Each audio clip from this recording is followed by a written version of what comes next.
ধারালো ছুরি দিয়ে তার গলায় ছুরি চালিয়ে তাকে হত্যা করে তাকে সেখানে উত্তর জিপুর উত্তর সাইডে কাশবন রয়েছে, ওই কাশবনের মধ্যে তাকে ঢেকে ত্রিপল দিয়ে ঢেকে রাখে। ইলেকট্রনিক ও প্রিন্ট মিডিয়ার সাংবাদিক বৃন্দ, আসসালামু আলাইকুম এবং শুভ অপরাহ্ন। উত্তরা বিভাগে তুরাগ থানার একটি ক্লুলেস হত্যা মামলার রহস্য উদ্ঘাটন এবং আসামি গ্রেপ্তার প্রসঙ্গে আজকের এই যে প্রেস ব্রিফিং আপনাদের সকলকে স্বাগত জানাচ্ছি। গত 17 জানুয়ারি 2025 খ্রিস্টাব্দ তারিখে জনৈক আনোয়ার হোসেন শিকদার এর মিসিংকে কেন্দ্র করে 18 জানুয়ারি 2025 খ্রিস্টাব্দ তুরাগ থানায় একটি মিসিং জিডি হয়। এই জিডি তদন্তে এক পর্যায়ে আমরা জানতে পারি যে জনৈক আনোয়ার হোসেন উনি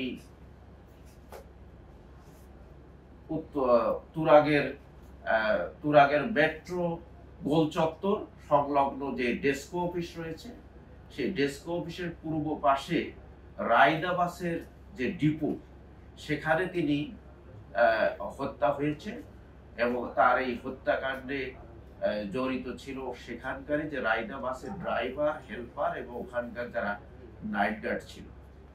তো এই যে জিডি তদন্তের ধারাবাহিকতায় আমরা জানতে পারি যে জনৈক আনোয়ার হোসেন তিনি উত্তরা 7 নম্বর সেক্টরে 26 নম্বর 14 নম্বর বাসায় থাকতেন। তিনি তার বাড়ি হচ্ছে ওই বরিশাল সদরে। তিনি ঘটনা দিন অর্থাৎ 17 জানুয়ারি 2025 খ্রিস্টাব্দ সকালে 9টার দিকে তিনি বাসা থেকে বেরিয়ে আসেন। বাসা থেকে বেরিয়ে তিনি এই যে বাস ডিপো, রায়দা বাসের বাস ডিপো, তিনি এই বাসটি অপারেশন করতেন। তিনি এই বাসের কিছু বাসের তিনি মালিকও ছিলেন এবং ডিপোটা তিনি পরিচালনা করতেন। তো তিনি চলে আসেন সেখানে 11টার দিকে, সকাল 11টার দিকে তার এই হত্যাকাণ্ডের এই ঘটনাটি ঘটে।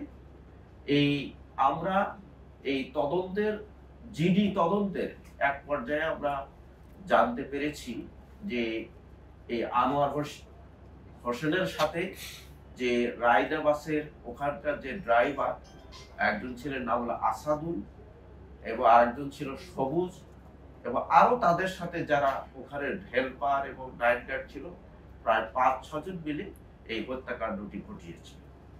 আমরা এই জিডি তদন্তের ধারাবাহিকতায় আমরা বিভিন্ন সময় অপারেশন চালিয়েছি, বিভিন্ন যখন যে তথ্য পেয়েছি সেই তথ্যকে আমরা অনুসরণ করে আমরা এই রহস্যটি, তার মিসিং রহস্যটি উদ্ঘাটন করার চেষ্টা করেছি। বিভিন্ন সময় আমরা বিভিন্ন জায়গায় অপারেশন করেছি।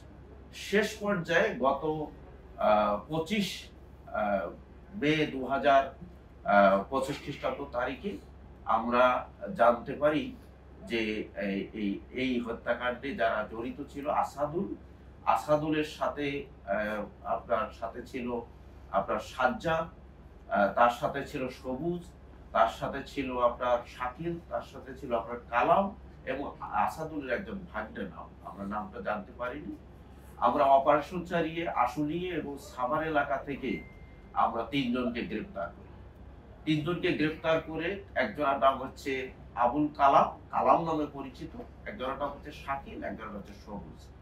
এরা রায়দা বাসের ড্রাইভার, হেল্পার এবং নাইট গার্ডও গিয়েও ওখানে করেছে। তাদেরকে ব্যাপক জিজ্ঞাসাবাদে আমরা জানতে পেরেছি তারা এই হত্যার সাথে জড়িত। তারা স্বীকার করেছে, নিজেদেরকে জড়িত করে নিজেদের দোষ স্বীকার করে যে তারা এই